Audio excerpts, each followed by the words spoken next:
인생의 성적표 마라라는 제목으로 함께 말씀을 나누겠습니다. 예전에는 수미양가라는 기호를 통해 학생을 평가했습니다. 학기 말이 되면 성적표에 수미양가라고 적힌 성적표를 보신 적이 있을 겁니다. 아마 이거를 아시는 분은 연식이 좀 되신 분들이십니다. 네, 좀 연식이 좀 있으신 분들. 요새는 등급으로 표시를 하더라고요. 아무튼 부모님에게 도장을 받으러 손 내밀기 부끄러운 성적표를 들고 부모님에게 갔던 기억이 분명 있으실 겁니다. 성적표에 수가 몇 개 있는지, 물론 여러분들은 수가 많이 있으셨겠죠. 수가 많이 있으면 그렇게 뿌듯하고 자랑하고 싶고, 미, 양, 가 이렇게 있으면 왜 이거밖에 못했을까, 조금 더 잘할 걸이라는 생각을 분명 하셨을 것입니다. 우리는 평가받는 삶을 살아갑니다. 학생 때는 성적표라는 형식으로 평가를 받았을 뿐이고, 지금 나이가 들어서는 이 성적표가 없지만 우리는 평가받는 삶을 살아가고 있습니다. 저는 2021년 12월 1일부터 거룩한 빛 운정교회에서 사역을 시작했습니다. 오늘부로 딱 2년이 됐습니다. 정신없이 2년을 보냈습니다. 언제 2년이 흘렀는지는 모르겠는데 제 딸들을 보니 시간이 지나가고 있다는 생각이 듭니다. 저는 그대로인 것 같은데 제 딸들은 어느새 많이 컸더라고요. 2년 동안 사역하는 동안에 스스로에게 성적을 매긴다면 나는 뭐라고 매길 수 있을까? 수미양가 중 어떤 거에 동그라미를 칠 수 있을까 하는 생각을 해봅니다. 모두 다 잘하면 좋겠지만 어떤 거는 잘하고 어떤 거는 부족하다라는 이런저런 이야기가 들립니다. 진정성이 있다, 그런 칭찬을 들은 적도 있고, 우리 목사님 행정력이 좀 부족한 것 같다라는 말을 들을 때도 있습니다. 이런저런 말을 들으면 기분 좋은 말을 들으면 저도 기분 좋고, 쓴소리를 들으면 속상할 때도 있지만 뭐가 됐든 제 자신을 돌아보게 됩니다. 그리고 그 2년 동안 가장 많이 들었던 칭찬은요, 목소리가 좋답니다. 오늘도 또 들었네요. 오늘 어느 분께서도 인정을 하시더라고요. 조 목사님은 설교 목소리가 참 좋아요. 근데 거기에서 끝나면 감사합니다. 근데 거기에서 끝나면 참 좋았을 텐데요, 한 가지를 덧붙이시더라고요. 목사님 설교는 참 좋은데 찬양 소리는 참 재밌어요. 무슨 느낌인지 아시겠죠? 이게 잘한다는 칭찬은 못하겠고, 그렇다고 면전에 있으니 못한다는 얘기는 못하지만 재밌다라는 표현을 하시는 게 저도 재밌게 들리더라고요. 그리고 신방을 다니다 보면요, 프리한기 교회를 가신 신평지 목사님을 기억하는 분들이 좀 계십니다.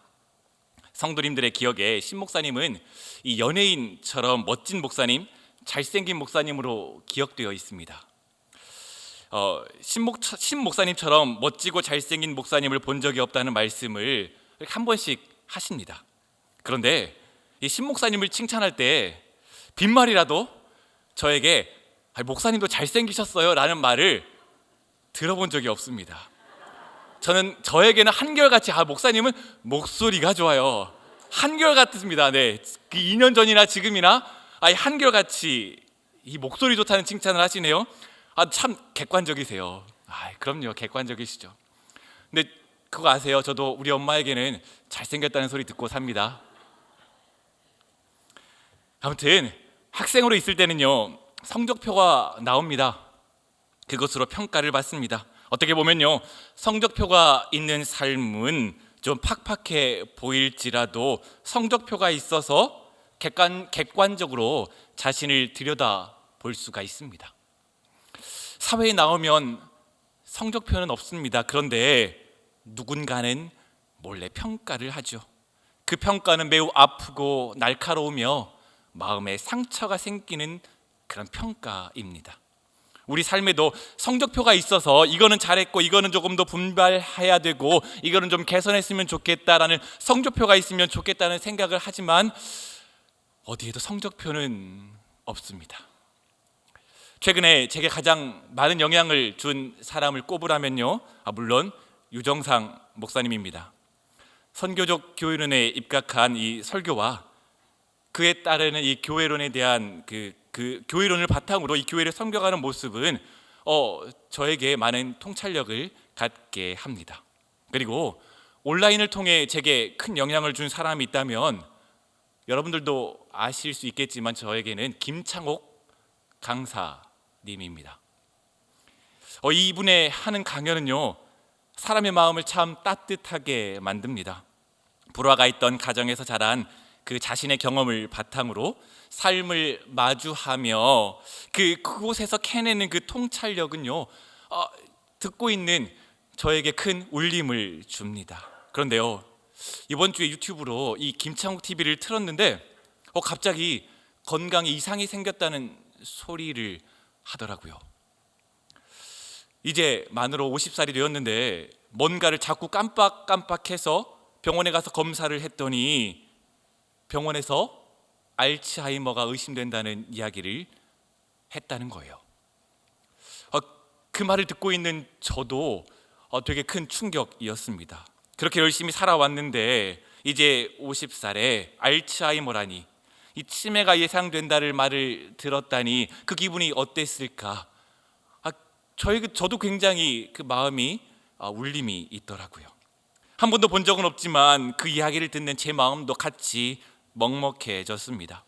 열심히 일하고 최선을 다해 삶을 마주하고 많은 사람 앞에서 강연을 하며 그렇게 열심히 살아왔는데 그 인생의 성적표가 알츠하이머라는 소리에, 알츠하이머일 수도 있다는 그 소리에 용케 무너지지 않고 잘 살고 이렇게 대중들 앞에 이야기하는구나 라는 그 강연을 들으며 저도 마음속으로 응원을 했습니다. 우리는 이처럼 인생의 성적표를 뜻하지 않게 받아들일 때가 있습니다. 최선을 다했음에도 불구하고 기대에 미치지 못하는 결과를 마주합니다. 바쁘게 살아왔음에도 불구하고 그 결과는 우리가 마주하기 힘든, 기대하지 못했던, 예상하지 못했던 결과입니다. 제가 한 번씩 전화 연락을 드리거나 신방을 가거나 할 때 이런 표현을 사용하십니다. 바쁘신 가운데 시간을 내주셔서 참 감사합니다 라는 표현을 사용하시는데요, 참 듣기 좀 불편하긴 하지만 이 현대 사회에서 이것은 칭찬일 수 있겠다 하는 생각을 합니다. 바쁘다는 건 인정받고 있다는 뜻이겠죠. 당신은 되게 쓸모 있는 사람입니다, 당신은 되게 잘 살고 있습니다 하는 칭찬이겠죠. 그리고 그 기준을 자신에게도 적용합니다. 내가 바쁘면 잘 살고 있는 것처럼 여깁니다. 나 오늘 정말 바빴어, 오늘 하루도 진짜 바빴어, 정신없이 바빴어, 밥 먹을 새도 없이 바빴어 라고 말하며 바쁘게 살고 있는 자기 자신을 잘 살고 있다라고 말하죠. 나는 오늘도 열심히 바쁘게 살았기 때문에 사랑받을 자격이 충분하며 사랑받기에 충분하니 얼른 나에게 칭찬과 격려와 인정을 해줘라 라는 말이죠. 나 바쁘다라는 거는요. 그런데 그렇게 바쁘게 밥도 제대로 못 먹고 살아왔는데 마주해야 하는 성적표가 수미양가 중에 양이나 가라고 한다면 자신의 삶을 긍정적으로 바라볼 수 있는 사람이 얼마나 있을까요? 오늘 말씀 가운데 자신의 성적표를 받아들고 절망하는 이 나오미의 이야기를 통해 하나님께서 나오미의 삶 가운데 어떻게 역사하셨는지 살펴보며 우리의 삶을 한번 되돌아보고 그 가운데 위로와 소망을 얻는 시간이 되길 함께 소망합니다. 룻기의 주인공이 누구냐 물으면 많은 사람은 룻이라 대답하겠지만 저는 나오미도 그 주인공이라 생각합니다. 나오미는 룻기의 처음부터 끝까지 등장하는 사람이죠. 그리고 이 이야기에서 가장 극적인 변화를 경험한 사람입니다. 이방인 며느리 이 룻이 보인 그 신실함과 그 사랑도 감동적이지만 나오미가 절망에서 소망으로 나아가는 과정은 우리에게 깊은 소망을 줍니다. 이 나오미와 엘리멜렉은 출애굽 후 유다 자손이 차지한 산지 베들레헴에서 살고 있습니다. 갈렙이 여호수아에게 나아가 내가 밟았던 그 땅, 내가 정탐하고 하나님께서 약속하셨던 그 땅, 아낙 자손이 차지하고 있지만 내게 약속해 주신 그 땅을 내게 주옵소서라고 말했던 그 땅, 주일날 우리 위 목사님께서 설교하셨던 그 땅이 바로 나오미와 엘리멜렉이 살고 있는 땅입니다. 그곳에서 엘리멜렉과 나오미는 행복하게 살았습니다. 베들레헴 사람들의 축복을 받으며 가정을 꾸리고 후대를 이어갈 아들 2명을 낳고 알콩달콩 살아가고 있었습니다. 기나긴 광야 생활을 그치고 정착한 그 땅, 젖과 꿀이 흐르는 그 땅에 가뭄이 찾아옵니다. 아무리 하늘을 쳐다보고 비를 기다려도 비는 내리지 않습니다. 비가 내리지 않으니 소출을 기대할 수도 없겠죠. 가족들을 책임질 수 있는 방법이 떠오르지가 않습니다. 엘리멜렉과 나오미는 부모로서 책임을 다할 수가 없었습니다. 자신의 입에 먹을 걸 넣지 못하는 건 괜찮지만 이 사랑하는 두 자녀들의 입에 먹을 것도 넣지 못하는 상황에 겪다 보니 참을 수가 없습니다. 엘리멜렉과 나오미는 커다란 결심을 하죠. 힘겹게 차지하고 약속의 땅, 하나님이 함께하는 그 땅에 거하지 않고 모압으로 옮기겠다라는 결심을 합니다. 아름다운 가정이 삶의 터전을 완전히 옮긴다는 소식은 베들레헴에서도 큰 반향을 일으켰습니다. 엘리멜렉과 나오미는 가산을 정리하고 모압을 향했습니다. 이방인들이 거주하는 땅 모압으로 가며 사람들은 그들을 보며 설왕설래합니다. 과연 저 사람들이 저 부부가 잘 살 수 있을까? 잘 살 거야. 하나님께서 저 사람들을 가만두지 않지 않을까? 잘 못 살고 곧 돌아오지 않을까? 설왕설래하며 그들은 점차 베들레헴 사람들의 기억에서 잊혀졌습니다. 그런데 10여 년이 지나 베들레헴으로 돌아온 나오미의 모습은 동네 사람들이, 이 베들레헴 사람들이 결코 이해할 수 없는 모습을 하며 이 베들레헴을 찾아옵니다. 풍족했던 그 경제 상황은 온데간데 없습니다. 남편과 두 아들은 보이지 않습니다. 낯선 이방인 여인, 모압 여인과 함께 마을로 들어옵니다. 그런데 그 두 여인의 모습은 거짓골과 같습니다.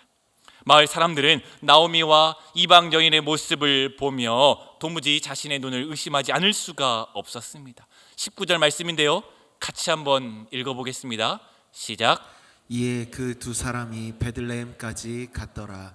베들레헴에 이를 때에 온 성읍이 그들로 말미암아 떠들며 이르기를 이가 나오미냐 하는지라. 베들레헴 그 사람들 사이에 큰 소란이 있었습니다.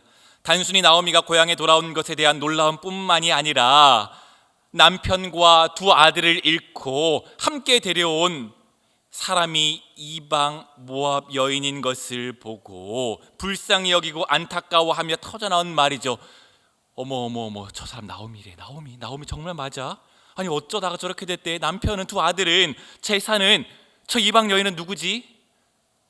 베들레헴 사람들은 수근수근 거립니다. 나오미는 베들레헴을 떠날 때도 관심사였는데 10여 년이 지나 돌아온 후에도 여전히 모두의 관심의 대상입니다. 재산을 다 잃고 지독하게 가난해진 것도 큰 변화였지만 무엇보다 남편과 두 아들을 잃은 것이 가장 큰 변화였습니다. 사랑하는 두 아들을 먼저 보내야 하는 어머니의 마음은 얼마나 무너졌을까요? 베들레헴 사람들이 만난 나오미는 10여 년 전의 나오미가 아니었습니다. 나오미는 베들레헴 사람들에게 자신의 처지에 대해 말합니다. 20절 말씀이죠. 함께 읽습니다.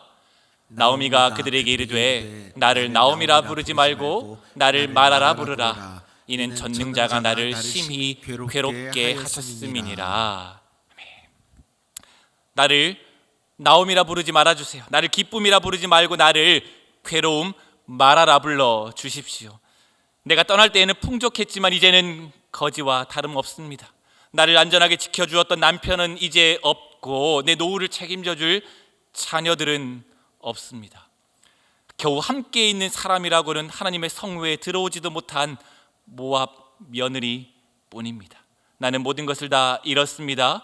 이제 나를 기쁨과 즐거움이라 부르지 말고 나를 괴로움, 슬픔이라 불러 주십시오. 나오미의 이름은 쓰라린 실패와 한이 서린 마라가 되었습니다. 21절인데요, 같이 읽어보겠습니다. 내가 풍족하게 나갔더니 여호와께서 내게 비어 돌아오게 하셨느니라. 여호와께서 나를 징벌하셨고 전능자가 나를 괴롭게 하셨거늘 너희가 어찌 나를 나오미라 부르느냐 하니라. 나오미는 그의 가정이 망한 것은 하나님의 명령을 따르지 않았기 때문이라 생각했습니다. 그녀의 삶에 하나님의 벌이, 하나님의 징계가 내려졌다 생각합니다. 이런 생각은 우리도 가지고 있지 않습니까? 현실 가운데에서, 우리의 삶 가운데에서 내가 감당하기 힘든 고통과 좌절과 수치를 경험하게 될 때 우리는 내 삶 가운데 있던 불순종을 기억해 끄집어내죠. 그리고 하나님의 말씀을 순종하지 않았던 내 과거의 그 행적 때문에 내게 이런 고난과 실패가 찾아왔구나 라고 하며 하나님이 내 삶을 심판하셨다 받아들입니다. 내 인생이 꼬인 것은 하나님의 말씀을 순종하지 않아서 그런 거야. 그러니 그 죄값을 치르는 게 당연하지. 과연 내 삶을 하나님께서 기억이나 하실까? 나를 불쌍히 여겨주실까? 내 이 비참한 삶은 언제 끝이 날까? 우리는 이런 생각을 하지 않습니까? 그리고 우리 삶이 뜻대로 풀리지 않을 때 우리는 하나님을 더 무서워하며 경계합니다. 매를 더 맞을까 봐. 죄를 멀리하고 성경 공부와 신앙생활을 하며 하나님의 마음에 들려고 노력하지만 그 반대로 또 하나님께 감사와 사랑으로 진정을 가지고 하나님께 나아가지도 못합니다. 왜냐하면 무서운 하나님이기 때문에, 내게 벌을 주실 하나님이기 때문에 하나님께 적절한 거리를 두고 하나님의 분노는 피할 만큼의 거리에서 적절하게 신앙생활하며 하나님의 눈치를 보며 살아가는 삶이 우리의 삶일 수도 있는 것이죠. 이런 상태로는 진정으로 하나님을 사랑할 수도 없고 그 은혜를 온전히 받아들일 수도 없습니다. 지금 나오미가 그러합니다. 내가 왜 모압으로 갔을까? 모압으로 왜 가서 하나님의 벌을 받았을까? 조금만 참고 고향에 있었으면 어땠을까? 수없이 하지 않았을까요? 나오미는 자신의 인생의 성적표를 받아보는 것 같은 자괴감에 빠져 있습니다. 우리도 자녀들을 보며 어떤 생각을 하십니까? 부모의 성적표가 무엇입니까? 자녀 아닐까요? 신방을 다녀보면 자녀 문제를 토로하시는 분들이 계십니다. 아마 그것은 자녀가 어리든지 나이가 많든지 아마 부모로서는 가지고 있는 본능적인 고민일 것입니다. 이런 말씀을 하시죠. 이 아이들이 어렸을 때는 내 말을 잘 듣고 교회에 잘 따라다녔다. 그런데 20대가 되더니, 청소년기가 되고 20대가 되더니 이제는 자기에게 선을 딱 긋고, 어머니, 아버지, 이제 내 삶은 내가 알아서 하겠습니다. 내게 교회 다니라 강권하지 마십시오 라고 한다는 겁니다. 그러면서 그분들이 하시는 말씀이, 그 마음 가운데 이런 생각을 갖고 계세요. 목사님, 제가 하나님 앞에 잘못 살아서 이런 거 아닐까요? 하나님 앞에 죄를 지어서 내 자녀들이 하나님을 믿지 않는 거 아닐까요? 하나님, 목사님, 어떻게 해야 됩니까? 라고 자녀들에 대한 고민을 털어놓는 분들이 꽤 많이 있습니다. 여러분의 이야기일지도 모르는 한 이야기를 들려드리겠습니다. 밤이 12시가 넘었습니다.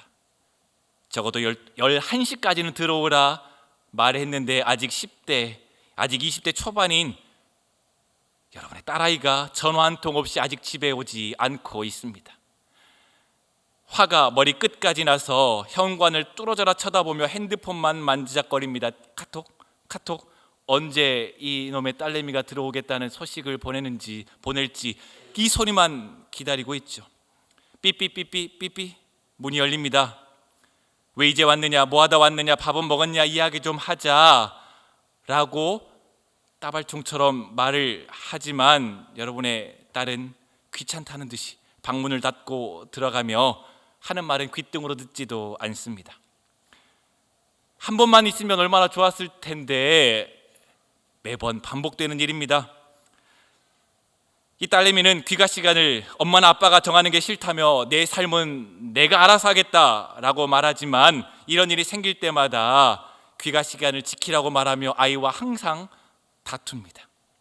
더 이상 아이가 꾸며낸 변명을 듣기 싫고, 내가 술이나 먹고 나쁜 짓을 한 것도 아닌데 내가 내 시간 알아서 보겠다고 하는데 왜 간섭이냐는 말을 들을 때면 내가 얘를 왜 낳았나 생각하고 후회하는 거죠. 내가 듣고 싶은 말은 아이가 변명하지 않고 어머니 아버지 제가 잘못했습니다. 다시는 늦지 않겠습니다. 혹여 늦더라도 연락을 자주자주 하고 잘 들어오겠습니다 라고 기대하지만 결코 그런 일은 일어나지가 않습니다. 다시 이야기하자라고 말하며 치밀어 오르는 화를 뒤로 한 채 오지 않는 잠을 청할 수밖에 없습니다. 우리들의 모습 아닌가요? 자녀만 이럴까요? 남편이라고 있는 사람이 이 밤늦 돈도 제대로 못 벌어오면서 사람은 좋아해서 항상 술을 먹고 늦게 들어옵니다. 나는 이 가정을 책임지기 위해 고군분투하며 중심을 지켜가며 이렇게 좀 고생하고 있는데 나만 고생하고 있는 것 같은 그 역할에 진절머리가 날 때가 있죠. 또한 남자들은 최선을 다해 살았는데 집에 왔는데 집에 있을 공간이 없는 거죠. 안방은 아내한테 뺏기고 아내 옆자리는 강아지한테 뺏겼죠. 그저 주어진 공간은 쪽방 혹은 거실의 소파, 거기에 이불 펴고 자야 될 때 남자들이 어떤 생각을 하게 될까요? 나오미는 모압에 건너간 일을 아마 후회했을 겁니다. 이방 여인을 며느리로 맡게 된 것을 생각지도 아마 못했을 겁니다. 더군다나 남편과 두 아들을 잃고 모압인 며느리와 함께 살게 될 것을 상상이나 했을까요? 이 며느리 룻은 나오미 인생에 예상치 못한 이방인입니다. 자신의 성적표인 거죠. 평생에 지울 수 없는 그 수치, 그 모압의 여정을 생각나게 하는 며느리 룻. 볼 때마다 내 과거가 생각나며 하나님의 말씀을 거역하고 모압 땅으로 행했던 자신의 모습을 생각나게 하는 룻. 자신보다 먼저 차디찬 땅에 누워야 했던 아들들을 생각나게 하는 룻. 이방인 여인과 함께 살아간다는 수군거림을 듣게 하는 룻입니다. 나오미의 성적표이죠. 실패한 성적표라 생각했던 나오미의 생각과는 달리 하나님께서는 모압에서 며느리로 들여온 이 룻을 통해 하나님의 은총을 흘려 보내십니다. 하나님의 위로는 이방인 룻을 통해 나오미에게 찾아옵니다. 그것은 나오미가 기대하고 소망하지도 전혀 생각해보지도 못했던 길입니다. 1장 16절 17절인데요 우리 같이 한번 읽어보겠습니다. 시작. 룻이 이르되 내게 어머니를 떠나며 어머니를 따르지 말고 돌아가라 강권하지 마옵소서. 어머니께서 가시는 곳에 나도 가고 어머니께서 머무시는 곳에서 나도 머물겠나이다. 어머니의 백성이 나의 백성이 되고 어머니의 하나님이 나의 하나님이 되시리니 어머니께서 죽으시는 곳에서 나도 죽어 거기 묻힐 것이라. 만일 내가 죽는 일 외에 어머니를 떠나면 여호와께서 내게 벌을 내리시고 더 내리시기를 원하나이다 하는지라. 아멘. 룻은 자신의 고백을 통해 어머니를 향한 신실한 사랑을 드러냅니다. 이런 사랑을 히브리 말로 헤세드라 말하죠. 헤세드. 아마 들어보신 적 있을 것입니다. 하나님이 우리에게 베푸시는 한결같은 사랑을 말합니다. 먼저 떠나버린 남편과 두 아들들이 약속했을 것입니다. 그들을 일찍 데려가신 하나님이 분명 원망스러웠을 것입니다. 그런데 하나님의 한결같은 그 사랑은 예상하지 않았던 사람을 통해 자신이 실패한 성적표라 여겼던 이방인 룻을 통해 자기에게 부어졌습니다. 그녀의 곁에 있는 이 룻이야말로 하나님이 그녀를 버리지 않았다는 확실한 증거입니다. 하나님은 예기치 않은 나오미가 기대하지도 예상하지도 못했던 그 통로를 통해 그 인자와 그 사랑과 신실하심을 보여주십니다. 그리고 헤세드를 보여주는 한 사람이 또 등장합니다. 그는 이 베들레헴 땅에서 존경받는 인물이고 사회적인 지위와 어느 정도 사회적인 지위가 있는 사람입니다. 아마 꽤 나이가 든 사람으로 생각됩니다. 그런 보아스는 이 가난한 모압 여인, 이방인 여인 룻에게 주의를 기울일 필요가 그런 이유가 없습니다. 하지만 보아스는 이방인 룻의 처지와 그녀가 나오미를 위해 고군분투하는 모습을 눈여겨보았습니다. 그리고 룻에게 친절을 베풉니다. 아무 보호를 받지 못하는 이 룻이 남자들에게 험한 꼴을 당할까 봐 일꾼들에게 룻을 건드리지 못하도록 명령하죠. 그리고 그의 밭에서 계속 이삭을 주울 수 있도록 배려합니다. 이스라엘 공동체는 언약 안에서 서로를 돌볼 책임이 있습니다. 보아스는 곤경에 빠진 친족 나오미와 룻을 생각하고 그들을 하나님의 마음인 헤세드로 대합니다. 우리가 잘 알다시피요, 이 여리고에서 유일하게 살아남았던 사람, 그 사람이 라합인데, 이 라합은 바로 이 보아스의 엄마입니다. 보아스는 그렇기에 룻이 이방인으로 겪을 어려움이 무엇인지 알고 있었던 것이죠. 보아스는 나오미의 기업에 물을 자가 되어 룻과 결혼하고 나오미의 가문이 끊어지지 않도록 도왔습니다. 그것이 하나님의 말씀이었기 때문입니다. 그의 어머니 라합 역시 이방인이었으나 하나님의 언약 백성으로 삼아주신 은혜를 기억하며 룻에게 그 은혜를 흘려보냅니다. 나오미는 룻과 보아스를 통해 자기에게 주어지는 은혜를 점차 깨닫고 절망의 나락에서 빠져나와 하나님께서 자기 자신을 아직 버리지 않으셨음을 조금씩 깨닫습니다. 그리고 그것은 4장에 가면 절정을 이룹니다. 4장 15절 말씀인데요, 같이 읽어보겠습니다. 시작. 이는 내 생명의 회복자이며 내 노년의 봉양자라. 곧 너를 사랑하며 일곱 아들보다 귀한 내 며느리가 낳은 자로다 하니라. 아멘. 일곱 아들보다 귀한 며느리 룻, 자신의 실패한 성적표 룻이 아니라 일곱 아들보다 귀한 룻으로 변합니다. 그 사실을 알기까지 아주 오랜 시간이 걸렸습니다. 하나님께서 룻과 보아스를 통해 이 나오미를 향한 한결같은 사랑을 부어주심에도 불구하고 나오미는 깨닫지 못하고 절망 가운데 빠져 있었지만 하나님은 여전히 나오미를 사랑했고 은총의 문을 열고 그 은총을 끊임없이 부어주셨습니다. 그리고 그 은총의 증거, 그 손자를 안고 나오미는 하나님을 찬송합니다. 하나님의 은혜의 헤세드는 오늘도 룻의 얼굴로, 보아스로, 나오미의 얼굴로 우리 곁에, 주님의 모습은 각자의 모습으로 우리 곁에 존재합니다. 하나님의 은총은 보잘것없는 내 산이라 여기는 우리의 삶 가운데 지금도 계십니다. 나오미에게만 있는 것이 아니라 지금 이 땅을 살고 있는 우리도 여전히 하나님의 은총을 받은 자로, 우리가 깨닫지 못한 그 상황 가운데, 깨닫지 못한 사람 가운데 내가 그 사람은 아니다라고 말하는 그 사람을 통해 우리에게 은혜를 부어 주십니다. 여러분 주위에 아무도 없다 생각하십니까? 내게는 은혜의 통로, 축복의 통로가 눈을 씻고 찾아봐도 보이지가 않습니다 하십니까? 생각만 하면 상처만 끄집어낼 수밖에 없는 부모님이 계십니까? 지긋지긋하게 괴롭혔던 시어머니, 시아버지가 계십니까? 죽어라 말을 듣지 않고 고집대로 하는 자녀들이 있습니까? 지긋지긋하게 내 몸을 공격하는 질병들이 있나요? 한평생을 같이 살았지만 아직도 그 속을 모르겠으며 앞으로도 모를 배우자입니까? 여러분이 무가치하다 여긴 그 사람, 여러분이 무가치하다 여긴 그것들을 통해 하나님은 그 은혜를 베풀어 주십니다. 그것을 알아볼 수 있는 눈이 열리는 날, 우리는 길고 긴 터널을 우리 홀로 통과한 것이 아님을 알게 될 것입니다.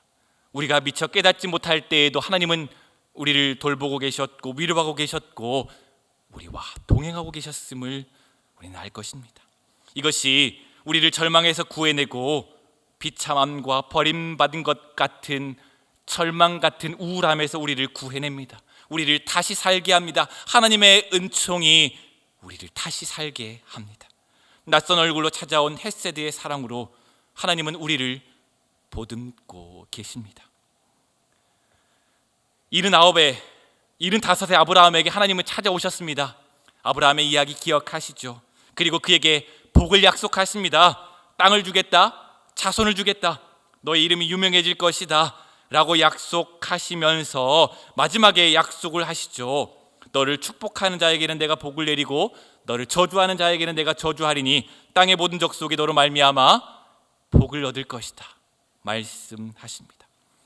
우리가 오해하지만 소유는 그 자체로 복이 아닙니다. 많은 소유는 우리의 근심거리입니다. 또한 많은 소유로 형제 간에, 사랑하는 사람들 간에 불화가 생깁니다. 소유가 많아지는 것과 복은 별개의 일입니다.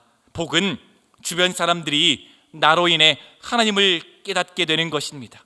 나로 인해 행복해지는 것이며 나로 인해 이 사람들의 얼굴에 웃음이 번지고 우울한 마음이 위로받으며 하나님께서 지금 우리의 삶 가운데 역사하고 계십니다 라고 깨달을 수 있게 하는 것이, 그것이야말로 복입니다.